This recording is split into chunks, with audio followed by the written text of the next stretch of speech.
Hello and welcome to this video about Marantz CD-7. I know I say that very often, but this is this is too heavy to hold in one hand.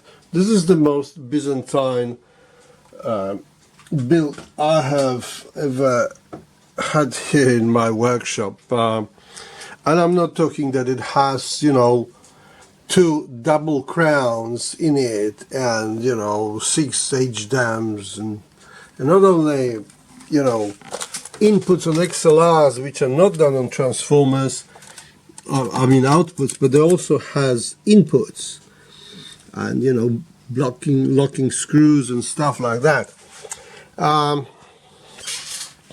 There are things in it that are not found anywhere else, you know. Never had a felt inside of those side panels, and you know, and some other nice touches. You see, that is top cover with nice filtering things so the dust doesn't go inside, and as you see, it is as new. So it is extremely well built. It is from a collector from Melbourne who sends me stuff, and he had a go at it, even though he promised he won't do it because there was a job of I think Marantz 94 that he ruined displaying it, and I think see, that's one of the belts that he tried to put in. He promised he's not going to do it.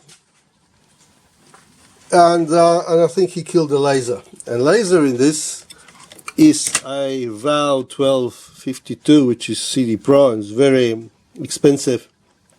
And I checked laser emissions, and there's nothing coming out of it.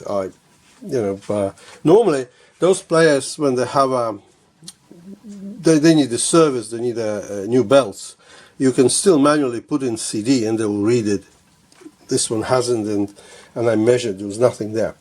But anyway, I was planning to make a nice video and tell people how to do those things, and but you know, and brag about my tool. You see, these I installed those nanocam blue belts, but I had to untangle that steel line instead of using that tool. You see, that tool you put between one of the pulley and the other, and you don't have to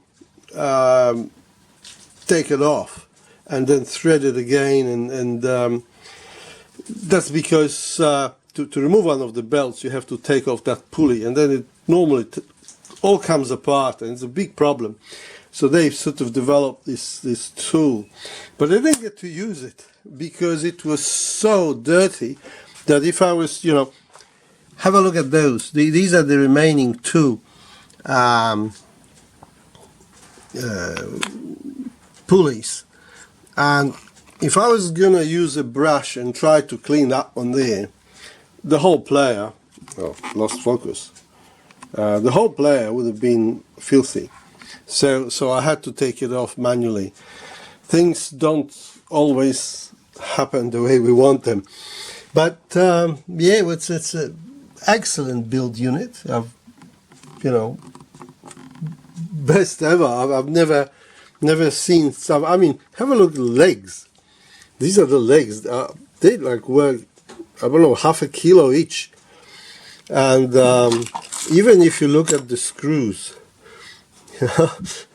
like and my hands, you see, they're so dirty. That goo doesn't come off easily.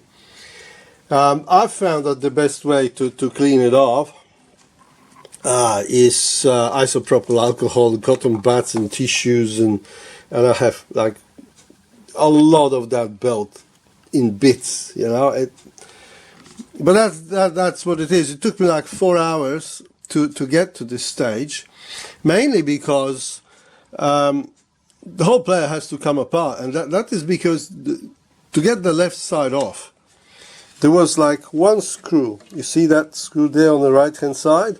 Well, that was covered by the front panel, and so the front panel had to come off, and then you need to do the bottom to get to the belts. You see the second belts are there, so so that's what it is. It's a lot of work, but it is a great player. It is a great player, and I would never have a problem got that in my workshop if it wasn't for the fact that it's so difficult to do it yourself. Well, thank you very much, and sorry for this once again incoherent rant. Great machine though, eh? It's 19 kilos in total, 19 kilos. Thank you and goodbye.